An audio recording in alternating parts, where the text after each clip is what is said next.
8288, your name and where you're calling from? Hi, my name is Karen, and I'm in Waynesville, North Carolina. Hey, Karen, how you doing today? I'm great, thank you. How are you? I'm doing really good. How can I help you today? Well, I was wondering if I could have a little reading and information. Sure. How did you find out about the show? Oh, I've been listening for a couple months. I became a Revolution Radio fan several months ago, I guess through the Project Camelot programs, and then I just started exploring all the different programs, and I love the station. Outstanding. Mm-hmm. All right. Have you ever been read before? Yes, I've had readings. It's been a long time. Okay, so you kind of know how mine work. Is there any specific thing that you want out of the reading, or is this you just want me to do a dream read or something to that effect? Yeah, actually there is a specific thing. One of Carrie Cassidy's guests, Maxine, an astrologer, was talking about some solar eclipses this year, and one of them happened on my birthday, so I called in to ask her about that.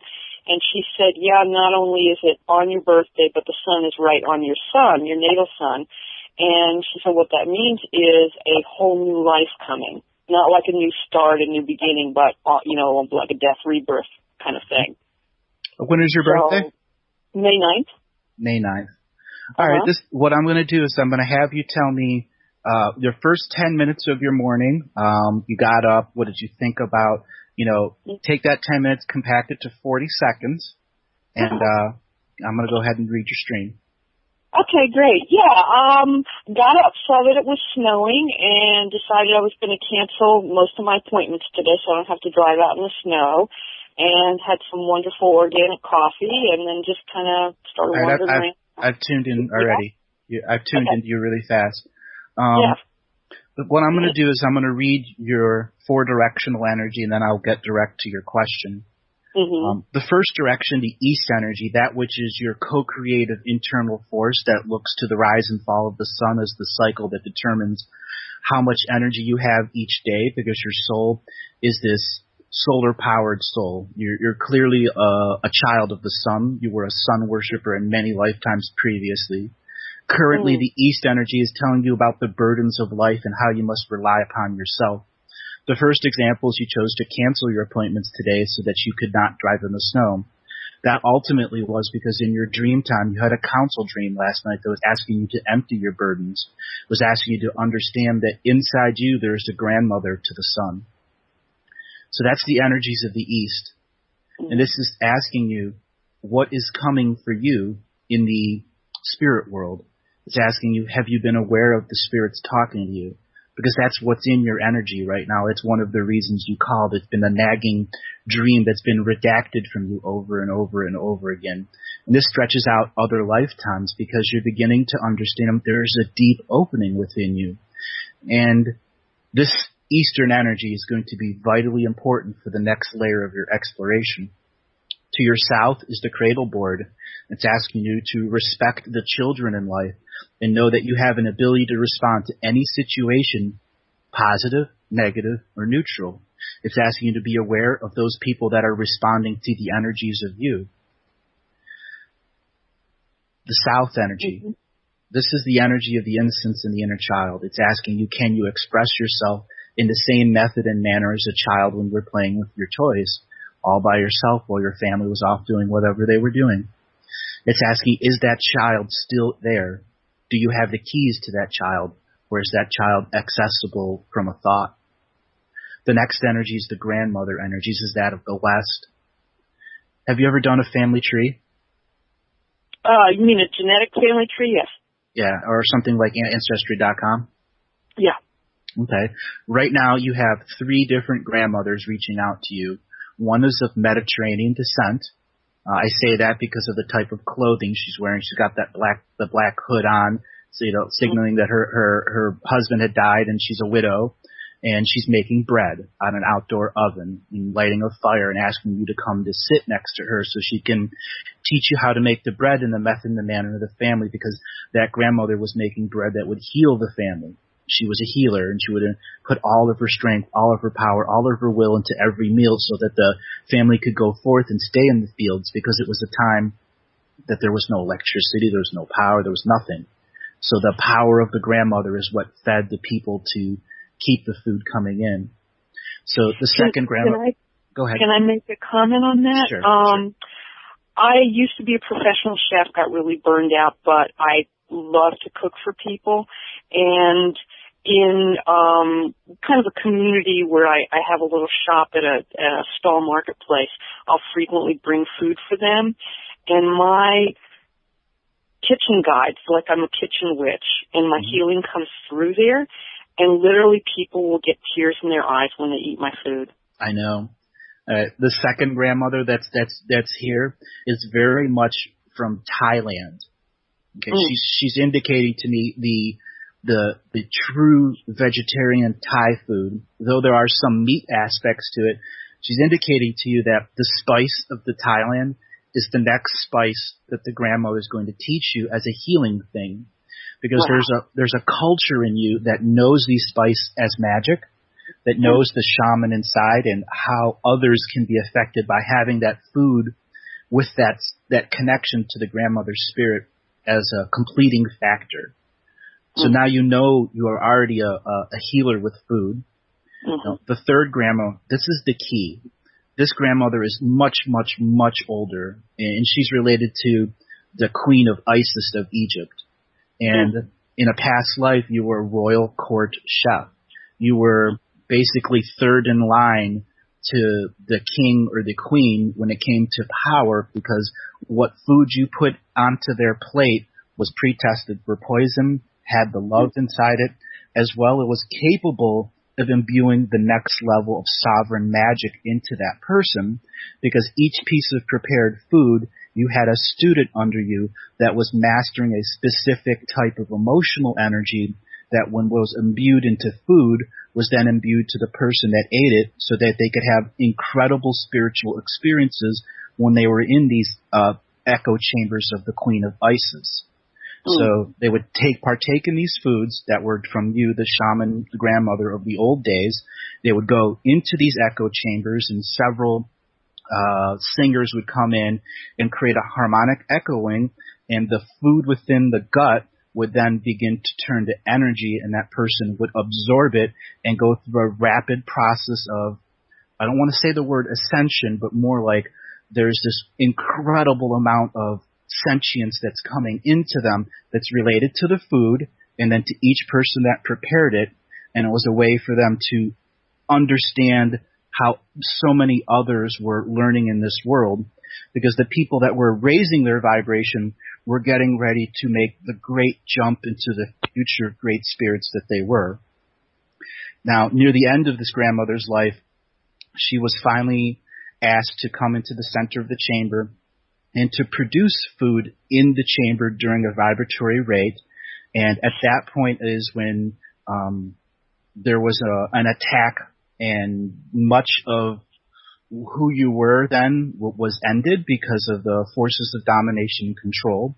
And since that point, that grandmother has been completely eliminated because of the energies of the vibratory chamber, and the other shamans that came in were more dark and kind of bound that energy and made sure you couldn't come back, so that particular line of kings couldn't come back in. So what we're really experiencing here is the three grandmothers, and the way that they cook and the way they imbue food and magic and love and everything in there, so that the people that are consuming the food can go through a personal spiritual experience that isn't a positive or negative experience, but reminds them of the sacred neutral connected to the animal medicine or plant medicine combined with the spirit spark of the grandmother. So that is the direct energy that's coming through you.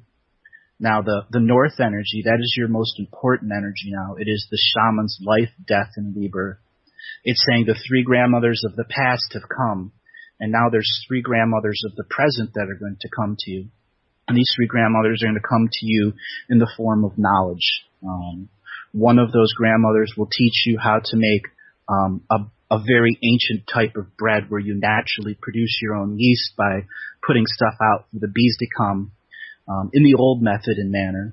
This will be something that you'll have to try and experiment with to naturally produce yeast on your own, to return to that magical moment where the grandmothers just knew.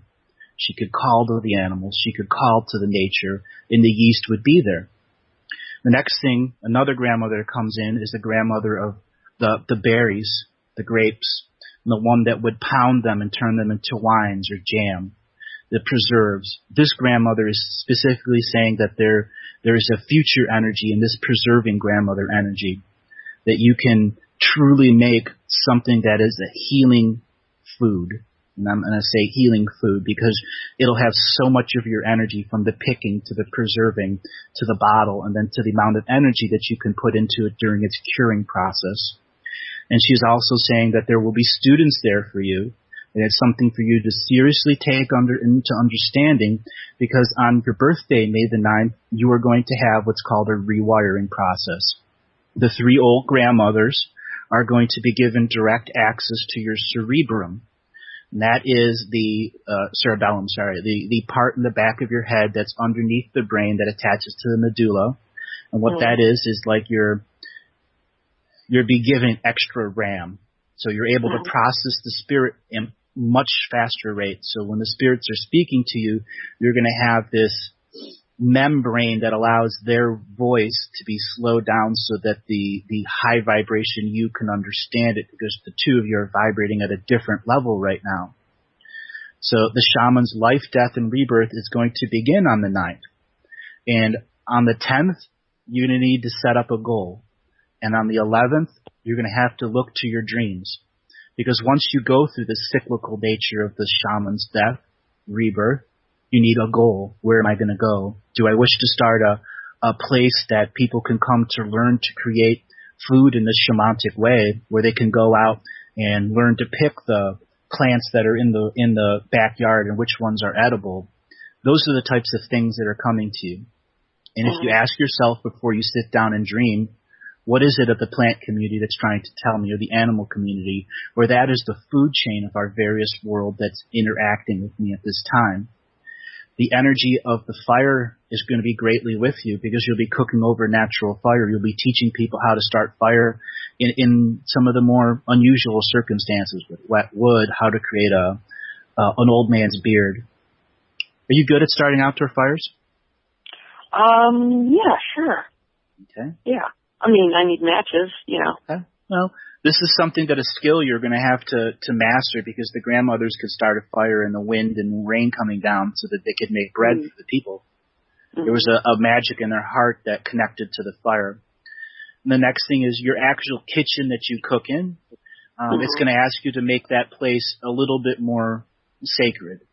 It's going to ask you to put up objects that can absorb energy as well as dissipate energy.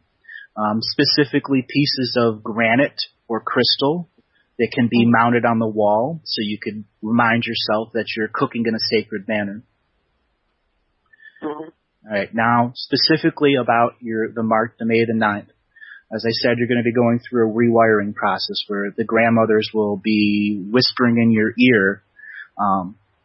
Something you have to understand, on May 9th, you have a new set of spiritual contracts that appear for you. These contracts are very specific, and they're asking you to reach out to soul groups that the grandmothers worked with in previous lifetimes.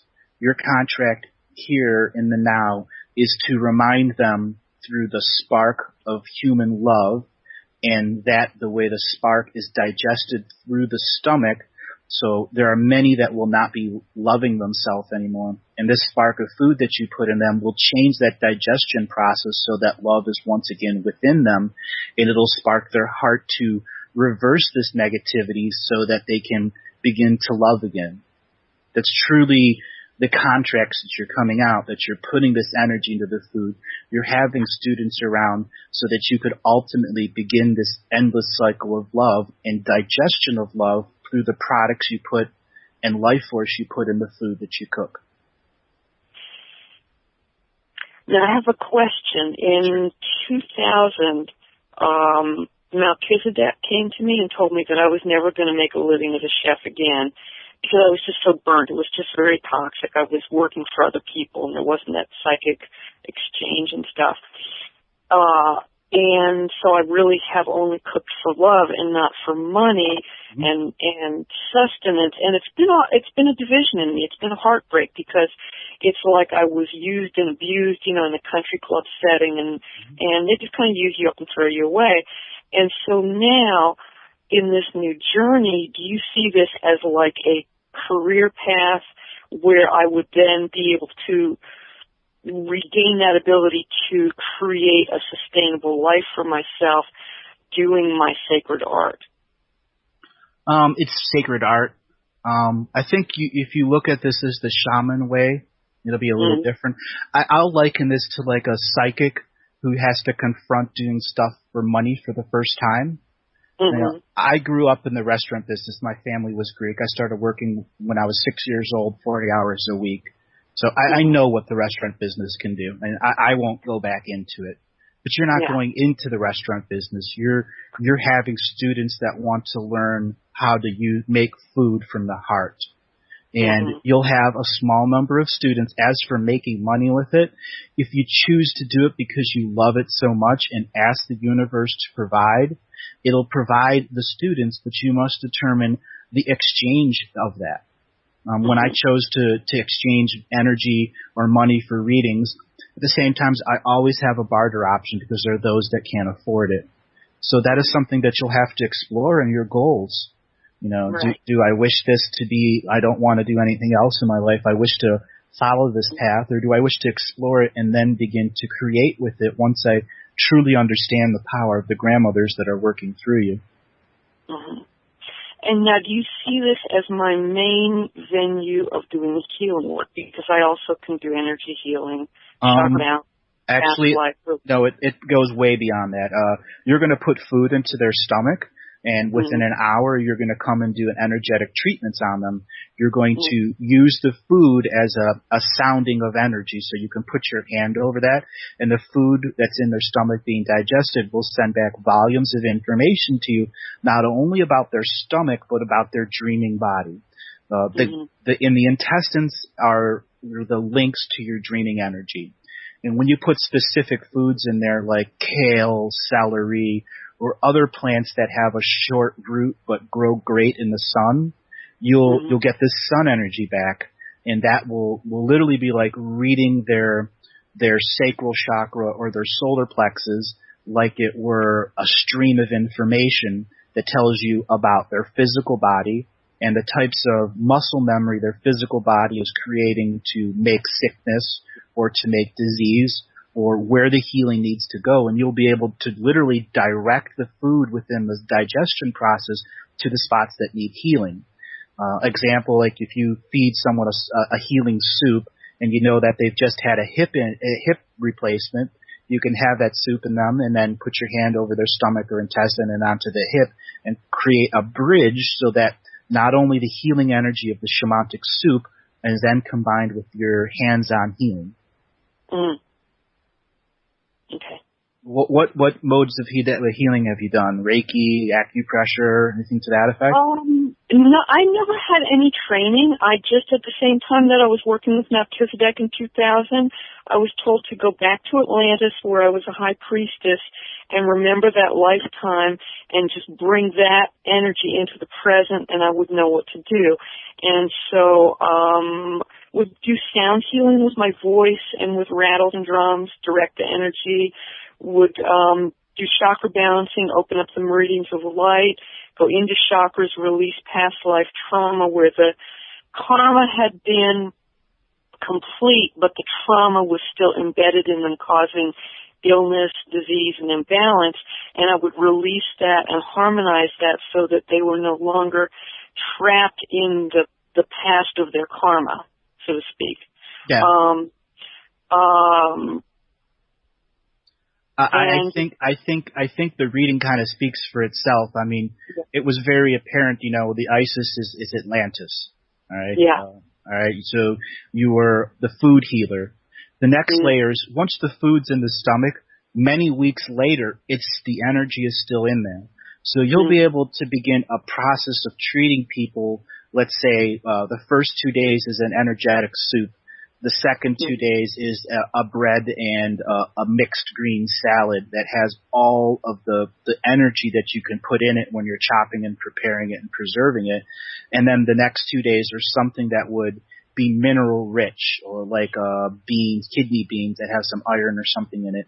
And then you'll have them come back and you'll do energetic testings on their back, their spine, their process, and the food itself will begin to speak to you through their muscles as it begins to saturate into them.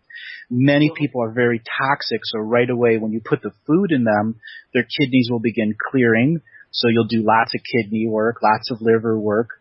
I really see people that in the recovery community latching on to you. Really, if you make the course of meals truly energized. I think you can help people that are detoxing from, let's say, drugs that have to do with the psychotic for kids, or kids that are on autistic medicines. Yeah, I think that you'll be able to help them detox and connect to a spirit, and then to kind of open up to their chakra systems, because you already know once you connect to a person's chakra system, you're talking to their soul, their higher soul. Okay. Do you see any work with flower essences? I was involved in making flower essences. Honestly, yes. That's the next layer. After you've done the food and the stomach healing and the hands-on healing and combining, when you're done healing a person, you're going to use flower essence and oils to seal certain wounds so that the food is remembered, the energy of that is remembered to go there, and the person's scent will be linked to those spots. So let's say you put rose oil on someone's broken hand as they're trying to recover from, losing the atrophy of the hand muscle. You'll be able to put essential oils on it, and that the smell will trigger the reaction of spirit to make more healing energy.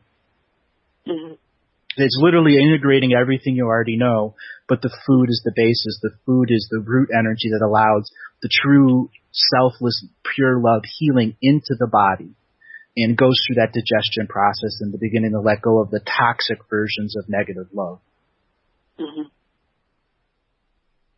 Any other questions?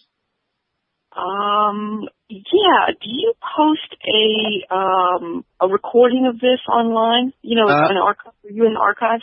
Yeah, everything's archived. It'll go to Free Revolution. Yeah, go to Free Revolution Radio. Okay. Free Revolution Radio on YouTube. And this will be up within 12 or 15 hours usually. All my other archives are up there too. Yeah, I'm going to definitely want to listen to it. And this has been really wonderful, and I really appreciate it. You're welcome. So I got one more question. It's about when you first had your major experience in healing somebody's past lives. They want me to ask you about that. Actually, my first experience was on me. And I had chronic low back pain and sciatica. I went to a psychic healer, and he went back to sometime after Atlantis, where I had been publicly executed through being anally impaled, where they greased a stick that was pointy and stuck me on top of it and let it, impale me up till I was dead. And it was the same kind of thing where he said the karma had been, cleared. I had completed whatever the karma was, and, whatever action led to me having that action happen, all that had been resolved and cleared, but the trauma was still lodged within me. Right. And releasing that, and I've had very little back problems since then. So it was like having it done to me. I could see how it was done. Okay. I was asked that for a reason, because that was the trigger that makes May 9th possible for you. It was a soul contract that you had with that psychic to go through that experience so that you could truly understand how linked to the past you are. Because you go through a cyclical rebirth here on Earth. When you're not here on Earth, you're on another planet, being the grandmother healer, teaching people how to work with their nature, to work with the foods that are there, to create new foods that don't create a food chain like we have here. Okay? So the next level for you is after you've really made your recipe book of the grandmother's special spirits and begin to practice it, you're going to go through a healing process on yourself, and you're going to open up a lot more of your off-planet records. The grandmothers will be your spirit guides for that, and as you're cooking and preparing that food, that is specifically how you will connect to those off-world information sources during the preparing, chopping. And you just have to have that dual mind when you're preparing something that I want to have that experience off-world to know what the grandmothers know. So we're chopping onions and lettuce and preparing something and then cooking it.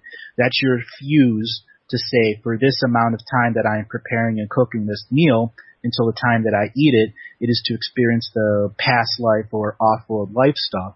And then when you actually consume this food, afterwards you're going to go and try to meditate. So it'll be in your system for 12 hours or so.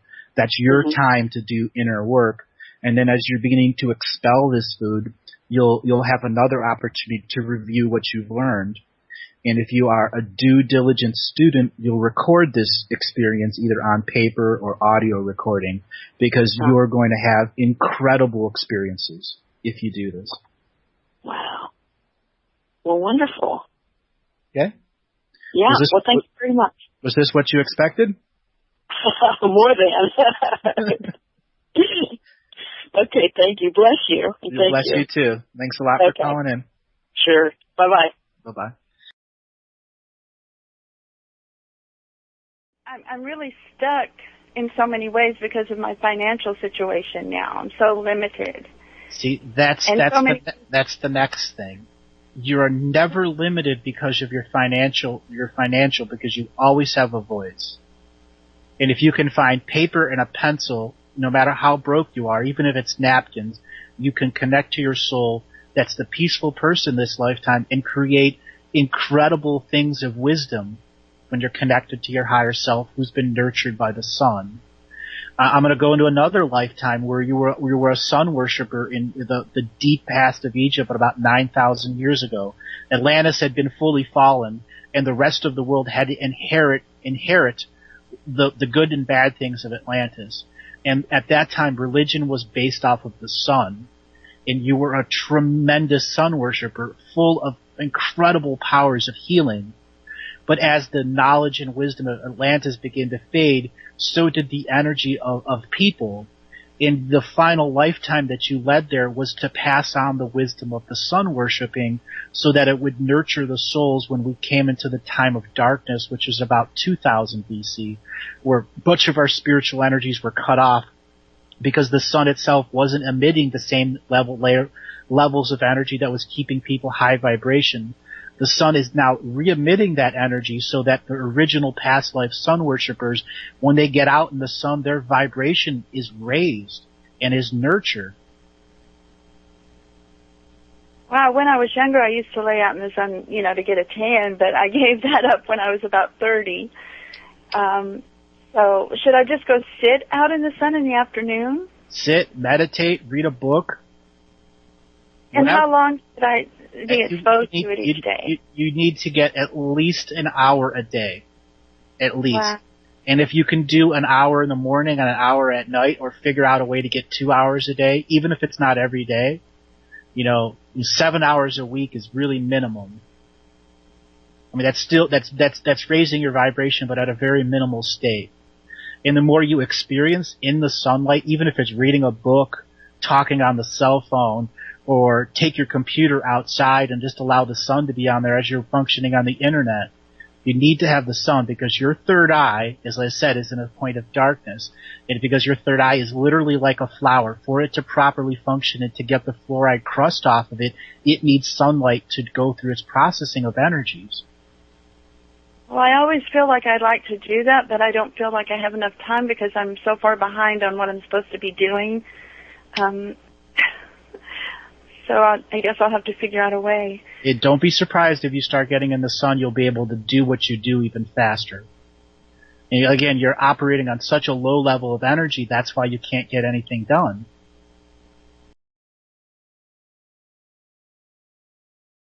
And I'm interested to see what else you may pick up if you could quickly. I don't want to be, It's fine. The calls come and go, and this is the synchronicity of a call-in show. So everybody is an experiential learner, and you, for this experience, is a chance to see the different layers of perception you have. And what I see is the storyteller energy coming forward. And this is something that's been represented as you, who has passed down oral traditions for thousands of lifetimes. You pass down oral tradition in every culture in this world, which makes you very unique. It means you understand the story from the perspective of the people. And when you understand the perspective of the people, the big puzzle that we're all trying to put together is about the stories of all the individuals who's had to experience this world. But when we come together and share each individual experience from the storytellers, we expand our total view. And you got to connect to the storyteller person, the one that held the oral history. And that should be one of the primary things that you should look to. During your meditation, connect to the person who was the oral traditionist, who could pass on the wisdom. And it won't be a channeling at all. It'll be you physically going through your DNA memory and understanding that there's whole records of information that are stored in your DNA. Quite literally. That's totally accurate from another source that told me that there's literally volumes there. And I am very childlike and naive in my personality in the earth, and I know that that's a contradiction to who I really am. And so, anyway, just threw that out. When's the last time you're very right. When's the last time you've been to the ocean? Well, I spent almost 2 years in the South Pacific, and I came home. And, I tried to transfer there, and I didn't get residency, but I am going back in about a month or so for another maybe year or 2 years. And it's a third world country, and it's a very big adjustment for someone my age, but I feel to go there. Have you any thought about that, by the way? Yeah, that's why I asked about the ocean. It's calling you to return. Do you live anywhere near an ocean now, or a big body of water? I live in Oregon, and I don't live on the coast. But do you have any I will. Lakes or rivers? We have the high lakes, yes. Not real accessible to me, but I will be right on the ocean very soon. You absolutely need water energy in you now, and this is one of the reasons you're feeling a bit ungrounded. When you went to the South Pacific, it flooded you with the blood of Earth Mother, which is the oceans. And there's different types of blood. There's freshwater blood and there's saltwater blood. You returned home so that you could achieve a balance of that energy. I'm sure there has to be a little local river you could go to, a small stream, maybe.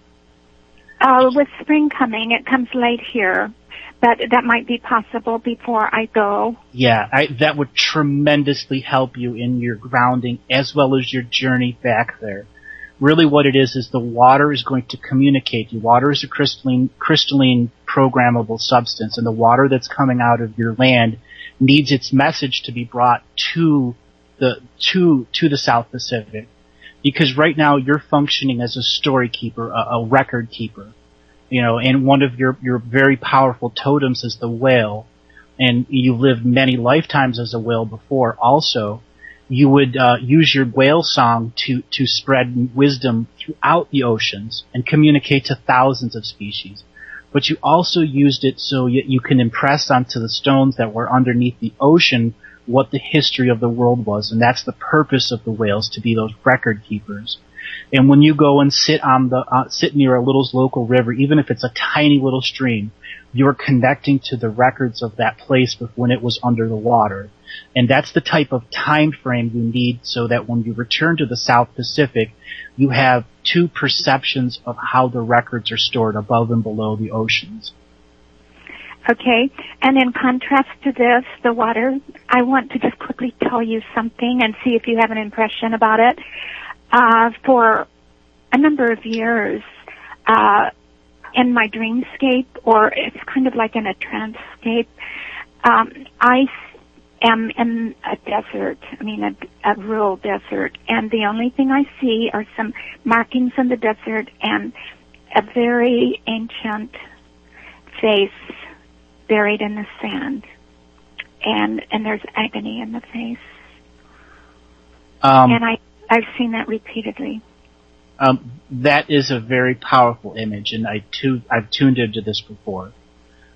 This is another example of a marker in the Akashic records. It represents that there was a soul society that was living on Earth as physical beings that created consciousness exploration that essentially was able to get past the rules of the world of domination control at the time, identify that time as 77,632 BC, and it was the time when Ra Akhenaten, which was a separate being from Akhenaten and Amun-Ra. Ra Akhenaten was an entity from Andromeda that came here into physical form. He never actually went through the incarnation grid. What he did is he traveled here, unmanifested his body, went into the astral world and made a temporary contract with Earth to come down in here and be a person that could make sure that the powerful souls of Earth who had been here and going through the crap of the drama made sure that they had anchors in wisdom and anchors through mystery schools that would be able to exist separate of the domination control. And the reason this image is reminding you is there are places throughout the world that you can go and visit that still are connected to that energies. And it's time for you to understand that you can visit these places in your dreams, but you will find a connection to this place in the South Pacific. And it's through the Polynesian people that help spread the word of the words there. Well, thank you so much. I appreciate it. And there's just a lot to this story here. And well, there is. and even though I kind of have the overview of it, it's coming back into this 3D limitation where it is really, there's something here that just really wants to cut us off from connecting to the fullness. You're right. There is. And the way you beat it is by recording yourself and then witnessing yourself speak. You're an empathic and an intuitive and a psychic person on your own nature. Imagine how it would be if you had a video of yourself telling as much of the story as you can, and then you go back and watch it piece by piece, and you look at yourself. You look at your body language. You intuit with your empathic nature and your psychic understanding. That's me. That's my layer of truth. And that's going to be the reinforcing energy you need to get beyond the limiting force that's trying to cut the pegs out from underneath you. Yes, I've had extraordinary experiences, quite unique, actually, that in the past, but it seems like, things have just kind of come to a halt. And I don't know if I'm stuck, like this France, do you pick up anything there that might, I believe I was beheaded in France. And, you were beheaded a few times, not just France. I also have been beheaded, many throat injuries, and you're suffering multiple throat injuries right now. And honestly, it isn't easy to deal with. And the only way you can really get over it is by talking your head off, quite literally, to the point where you overpower the imagery. I mean, I could say go do some past life regressions, but that's really not going to do it for you because you're the only one that can heal the throat chakra wounds with your own voice. That's why in the beginning of the call, it's about you seeing yourself connected from heart to throat to crown, and the voice and words that are coming through your cellular memory are absolute 100% personal understanding of truth. It's not about the perceptions of others. It's about the resonation of truth from your heart to your throat to your crown. Interact dialect you must use. I do understand that because from a very early age, I was on my own pursuit and quest and what other, in my environment and so forth, it just could not bind me because it was just a knowing that I would die there, So I relate to that. There's a couple other things that you can do here, and one of that is you start making some offerings to the different parts of the land. Just start, simple flowers, a piece of fruit. You can do this before you go, and when you arrive in the South Pacific, bring something with you from your home to offer to the land, and just go bury it on the ocean by the beach and let the sands of time and the waves of the ocean, accept that gift. Mm-hmm. Okay. I've traveled a big part of the world, very kind of remarkable circumstances that opened up that. And I could see in the spirit, like in Egypt, and yet that closed down when I returned. And it'll open back up, actually. Yeah, I long for my voice. I long for my sight. And I know that it had something probably to do with Atlantis. Actually, it has to do with the water energies that you need. I mean, it's extremely critical in you right now that you return to the element of water long before you go back there. I describe it. Think of it as a dish sponge that's been out in the sun all day. It's totally baked dry. There's not a single ounce of moisture in it, and that's what you are right now. You've sucked up all the leftover energy of the ocean, that you have no saltwater ocean energy left. You are literally removing it from the air that you are in and the water that you're drinking, and you need to recharge that energy by being next to moving water. Even if it's a little tiny trickle of a stream, that's what you need to be by. Mm-hmm. Okay.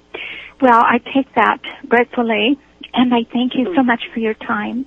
And I don't know if there would be an advantage to sometime do a Skype interview, or if you feel that we pretty much covered it.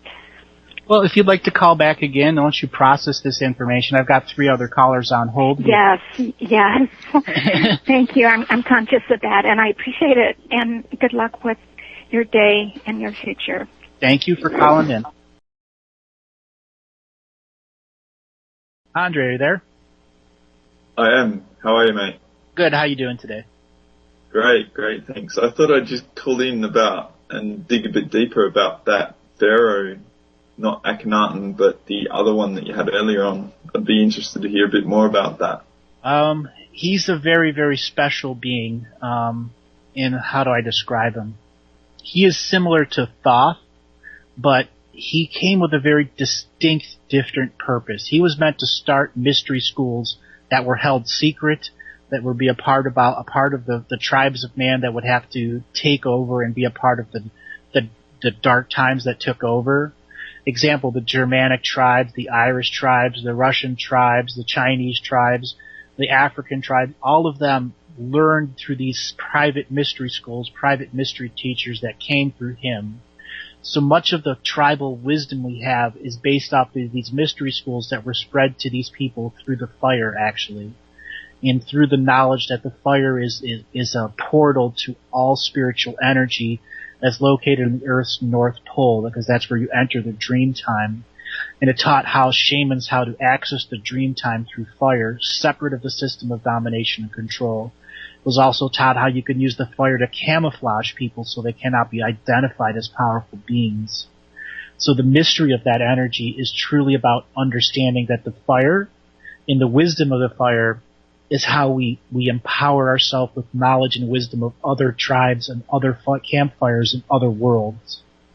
Because there are other fires on other planets that you could also connect to, and the fire is that special of a power. Very interesting. In the past you've had a caller, and it was one that stands out for me, and she was a lady that was in the ISIS sort of mystery school. Mm-hmm. I remember. And she had a vision of the darkness coming. That 7,700 years BC, was that after the darkness or before? That was before the darkness. Long before. Okay. People like that when they have the visions, it's because they understand the nature of the change that was coming, and they're able to predict it thousands of lifetimes ahead of time. And that's what some of the very powerful souls have been doing for a long time. They've been predicting, like a chess game, 1,000 moves ahead of time, what the dark forces were going to do. But there are... Sorry, mate. Sorry. Go ahead. Yeah, no. So this very advanced soul was laying the groundwork for what was to come, essentially. Yep, laying the groundwork and making sure that it wouldn't be forgotten and it was passed on into oral traditions. No worries. You've got another caller, so go to them if you want. Right. 407, your name and where you're calling from? Hi, this is Judy from Longwood, Florida. Hey, Judy from Florida. How can I help you today? I am so excited I called you. I've been listening to your archive shows. I think I listened to 10 of them this last weekend. So thank you very much for taking my call. You are welcome. Is there anything that's sticking out of the archive shows for you? Well, your energy is just amazing, number one. And you just speak so articulate to the spirit within me. I mean, I hear what you're saying thoroughly.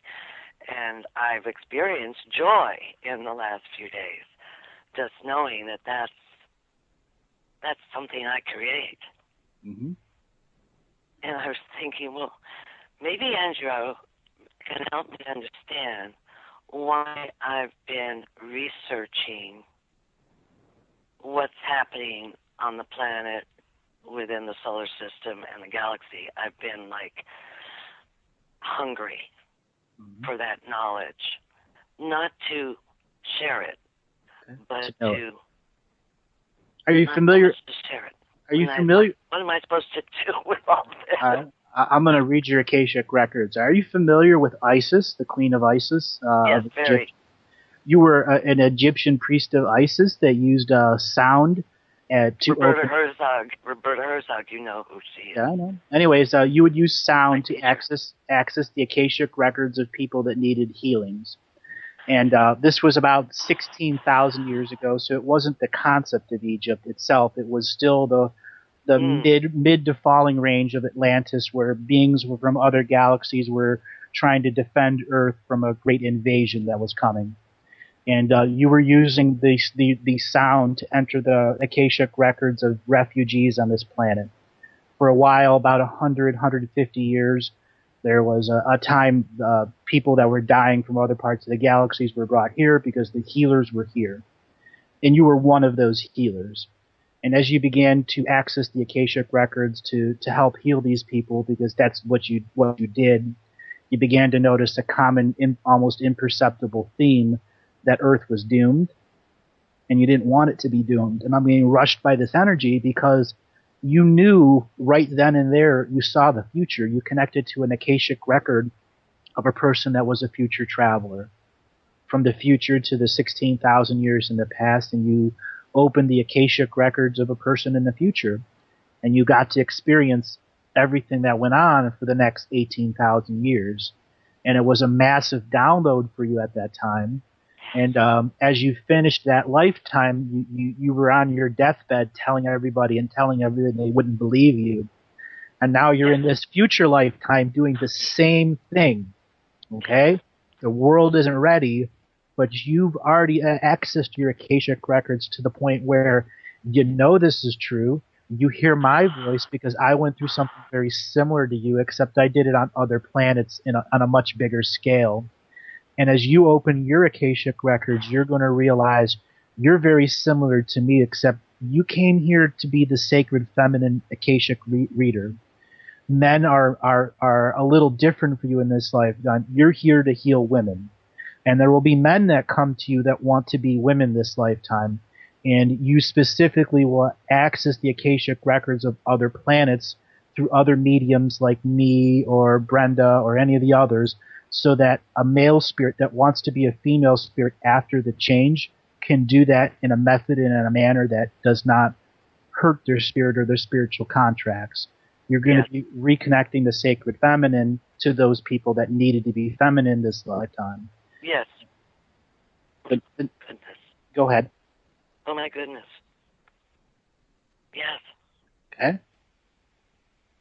Roberta Herzog. She, by the way, she's still available through a mutual friend of ours.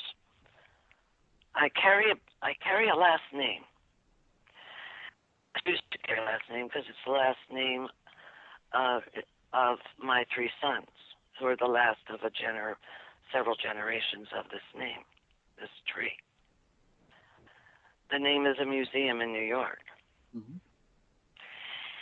And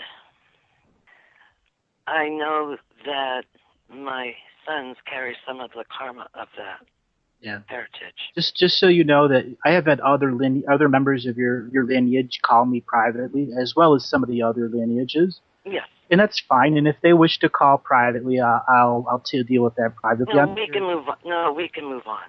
Right. But the point that I wanted to just share with you is you suggested that I drop the last name by Roberta Herzog when she was reading my Akashic records.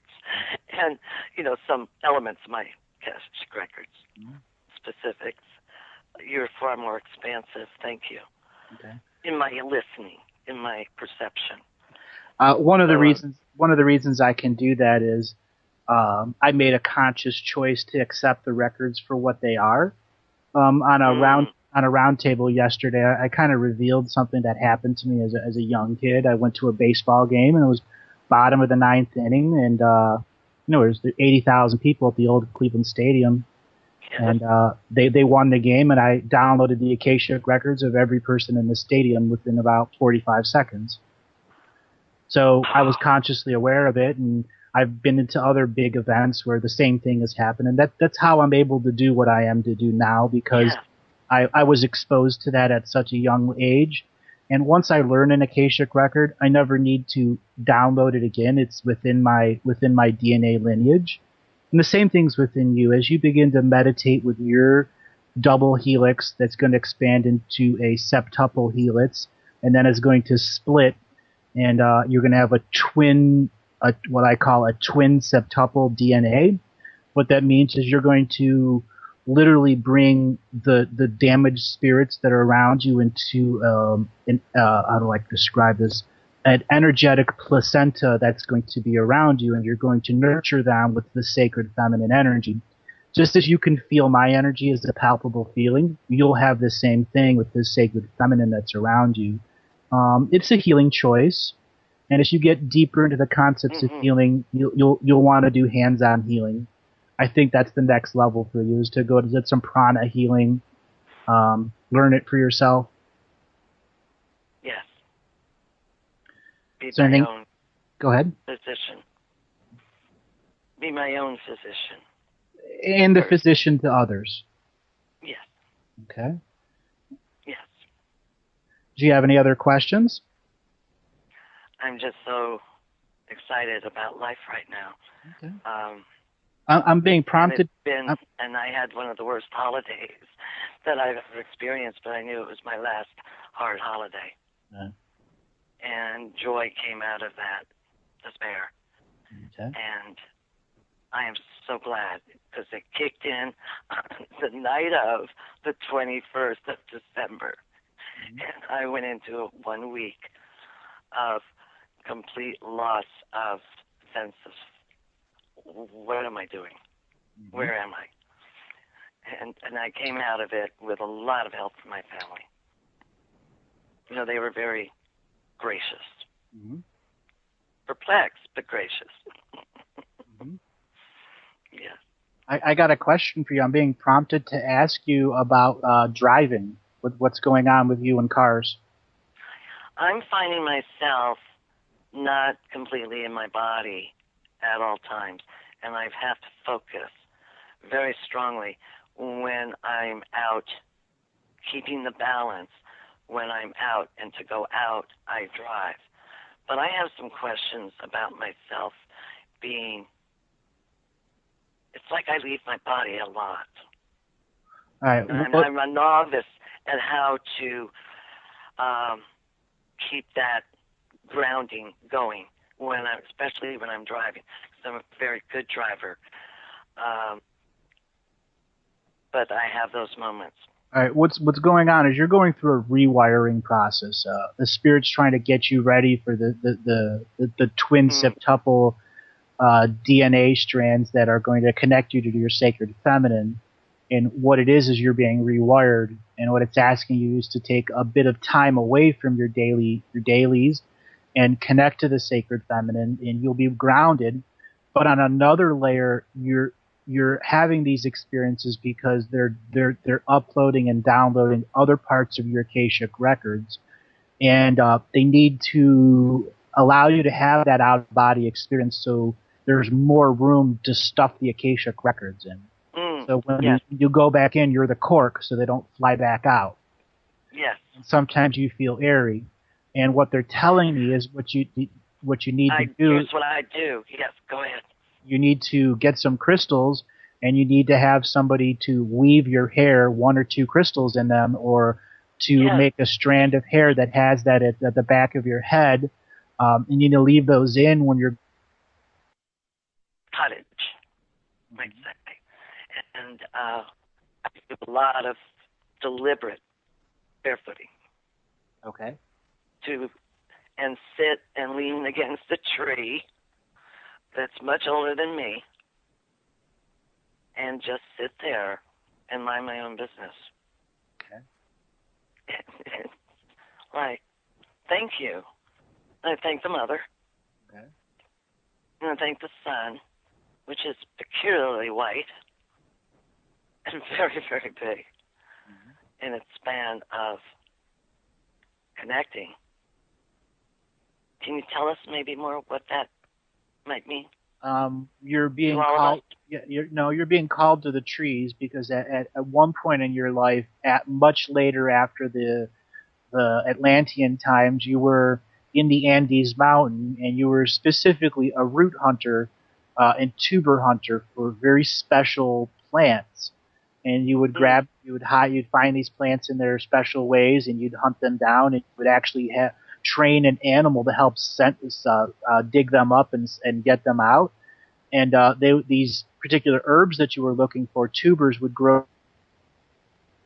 And it was at a very rare type of bush or tree. Right now, she's back. That dog is back. Okay. This is exactly what my dog does. She's almost 12. And there she's you go. Like a puppy. All right. So what it's saying, it leads me to what is edible, literally, in my yard. Right. So what it's saying is you need to have that medicine bundle around your neck that reminded you of those times. Mm-hmm. So it's time for you to dig up some plants with your dog and get the roots and dry the roots out and make a little pouch. So you're going to have a couple, 4, 5, 6 of them. And those are going to teach you lessons as that pouch is going to put it over your heart or onto your pocket, so that becomes part of your daily energy, your daily education. You'll switch them out after a while. That makes so much sense, because these will be my garden. Yep. You can do seeds also. And Daisy will. See how this is working? It's the endless cycle here. The next thing is seeds. You can have roots and stuff, and then you could put seeds in there. So when you're ready to plant seeds, you'll have seeds that have heart energy in it. Absolutely. Well, I have a piece of land at my brother's, and it's just 2 miles away, and we're dividing it up. It's got some really wonderful open land so that we can plant our seeds. That's wonderful. I have another caller on, and I've only got about 10 minutes.